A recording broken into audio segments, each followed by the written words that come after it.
ছাবা শব্দের মারাঠি অর্থ হলো সিংহ শাবক। বীর মারাঠা সম্রাট ছত্রপতি শিবাজির জ্যেষ্ঠ পুত্র, মারাঠা সাম্রাজ্যের দ্বিতীয় ছত্রপতি সম্ভাজি মহারাজের বীরত্বের কাহিনী নিয়ে পরিচালক লক্ষ্মণ উত্রেকর তৈরি করেছেন ফিল্ম ছাবা। এই ছবিটি একটি মারাঠি নভেল শিবাজি সাওন্তের লেখা ছাবার অবলম্বনে তৈরি। এক বীর মারাঠা সম্রাটের চরিত্রে এমন একজন অভিনেতাকে দরকার ছিল যে সত্যিকারেই তার চরিত্রটাকে পর্দায় ফুটিয়ে তুলতে পারে। তার জন্য দরকার ছিল একটা শেরদিল অ্যাক্টরের, আর ভিকি কৌশলের থেকে বেটার কে হতে পারে এই চরিত্রে অভিনয় করার জন্য। One of the best thing এই ছবিটার হলো ছাবার চরিত্রে ভিকি কৌশলের নির্বাচন। ভিকি কৌশল ছাড়া এই ছবির অন্যান্য মুখ্য চরিত্রে আছেন অক্ষয় খান্না, রশ্মিকা মন্দানা, দিব্যা দত্তা, আশুতোষ রানা, এছাড়াও বেশ কিছু মারাঠি অভিনেতারাও আছেন এই ছবিতে। এই ছবিটি ছত্রপতি সম্ভাজি মহারাজের পুরো জীবন কাহিনী নয়, তার জীবনের একটি নির্দিষ্ট অধ্যায়কে তুলে ধরা হয়েছে এই ছবিটির মাধ্যমে। ছত্রপতি শিবাজি মহারাজের বীরত্বের কথা আমরা কম বেশি সবাই জানি, কিন্তু সম্ভাজি চরিত্রটি এমন একটি চরিত্র যেটা ইতিহাসে সেরমভাবে উল্লেখ নেই এবং খুব কম মানুষই ওনার সম্পর্কে খুব বিশদে জানেন। আর সেই জিনিসটাই পরিচালকের কাছে যেমন একটা অ্যাডভান্টেজ ছিল, তেমনই একটা ডিসঅ্যাডভান্টেজও ছিল। অ্যাডভান্টেজ এই কারণেই ছিল যেহেতু খুব কম মানুষই ওনার সম্পর্কে জানেন, তাই সিনেমাটিক লিবার্টি একটু বেশি ছিল পরিচালকের কাছে। আর ডিসঅ্যাডভান্টেজ এই কারণেই যেহেতু চরিত্রটি খুব একটা বেশি পপুলার নয়, তাই এরম একটা চরিত্রকে লার্জার দ্যান লাইফ হিসেবে পোর্ট্রে করা এবং মাস অডিয়েন্সের কাছে আপিলিং করে তোলা একটা চ্যালেঞ্জ ছিল পরিচালকের কাছে। কিন্তু পরিচালক সেই ব্যাপারটি কোথাও না কোথাও করতে সফল হয়েছে, এবং তার একমাত্র কারণ হচ্ছে ছবির মুখ্য অভিনেতা ভিকি কৌশল। ভিকি কৌশলের অ্যাক্টিং নিয়ে কথা বলার আগে ছবির প্লট সম্পর্কে একটু বলি। রিভিউতে আগে যাওয়ার আগে ছোট্ট একটা রিকোয়েস্ট, একটা লাইক করে দেন। যেহেতু এটা একটা ফিকশনাল গল্প নয়, তো সেই অর্থে এই ছবিটার সেরকম কোনো প্লট নেই। ছত্রপতি সম্ভাজি মহারাজের জীবনের একটা নির্দিষ্ট সময়কালকে তুলে ধরা হয়েছে এই ছবিটিতে। মারাঠা সম্রাট ছত্রপতি শিবাজি মহারাজের মৃত্যুর পর মুঘল সম্রাট ঔরঙ্গজেব যখন মারাঠা সাম্রাজ্য তার আধিপত্য বিস্তার করতে চাইছিল, কিন্তু তার একমাত্র বাধা হয়েছিল ছত্রপতি শিবাজি মহারাজ। কিন্তু তার মৃত্যুর খবর পাওয়ার পরেই সম্রাট ঔরঙ্গজেব বেশ খুশি হয়েছিল, কারণ তার মেন বাধা দূর হয়ে গেল।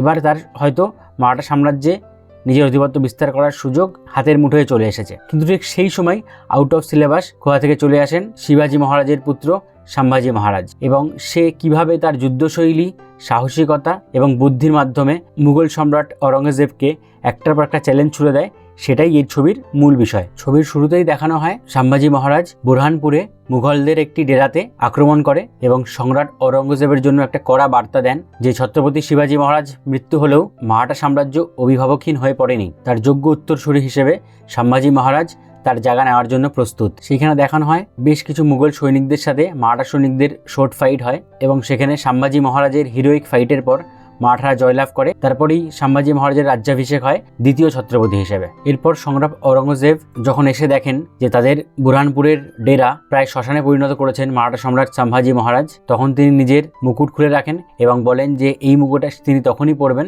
যখন তিনি সম্ভাজি মহারাজের আর্তনাদ শুনতে পাবেন, এবং তখন থেকেই শুরু হয় মারাঠা সম্রাট সম্ভাজি মহারাজকে হারানোর প্রস্তুতি। এটাই মূলত ছবির গল্প। এবার ছবির পজিটিভ দিকগুলো নিয়ে একটু কথা বলি। যেটা আগেই বললাম, ছবির বেস্ট জিনিস হচ্ছে ভিকি কৌশল। ভিকি কৌশল সম্ভাজি মহারাজের চরিত্রে অনবদ্য। তিনি ক্যারেক্টারটাকে এতটাই জীবন্ত করে দিয়েছেন যে মনেই হচ্ছে না কোথাও তিনি অ্যাক্টিং করছেন। তার এনার্জি লেভেল অসাধারণ। বাস্তব চরিত্রগুলিতে পর্দায় তুলে ধরাতে অলরেডি ভিকি কৌশলের সুনাম হয়ে গেছে, এবং এক্ষেত্রেও তিনি নিরাশ করেন না। ঔরঙ্গজেবের ভূমিকায় অক্ষয় খান্নার রোলটা অসাধারণ। অক্ষয় খান্না একটা ব্রিলিয়ান্ট অ্যাক্টর, এটা আমরা সবাই জানি, কিন্তু পরিচালক যেভাবে তার ক্যারেক্টারটাকে ভিজুয়ালাইজ করেছে সেটা সত্যিই প্রশংসার দাবি রাখে। ছবির বাকি ক্যারেক্টারগুলোর তেমন বড় রোল না থাকলেও দিব্যা দত্তা ছোট্ট চরিত্রে বেশ ভালো।